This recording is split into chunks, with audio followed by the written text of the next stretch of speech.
అసలు నేను ఈరోజు 8 నుంచి 9 ఎకరాలు చేస్తున్నానంటే కారణం, దానికి ముఖ్య కారణం ఇంటి ఎదురుగా ఉన్న 20 సెంట్లు గుంట మాత్రమే.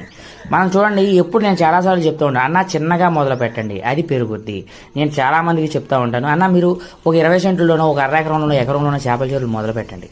అది ఆగదు, రేపు పొద్దున్న 10 ఎకరాలు 15 ఎకరాలు ఆ స్టేజ్కి అయితే తీసుకెళ్ళద్ది. నేను ఇందులో ఒక 5 సంవత్సరాల నుండి దాంట్లో చేయని ప్రయోగాలు అంటే ఉండదు. రొయ్య వేసాను, చేప వేసాను, పిల్ల వేసాను, సీడ్ వేసాను, ఎదురు దెబ్బలన్నీ తిన్నాను. రిస్క్ ఫ్యాక్టర్ తక్కువ.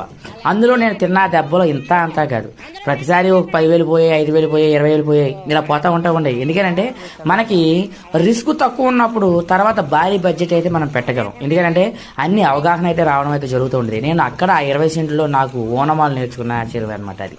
సో నేను ఇప్పుడు దీంట్లో ఎంత టన్నేజ్ తీసాను అనేది కూడా మీకు అయితే చెప్పడం జరుగుతుంది. పంగాస్ అయితే ఎప్పుడు నేను అందులో 3 టన్నులు అయితే టన్నేజ్ అయితే తీయడం అయితే జరుగుతుంది. కంపల్సరీగా 2 టన్నులన్నర నుంచి 3 టన్నులు ప్రతిసారి అవుతూ ఉంటుంది నాకు.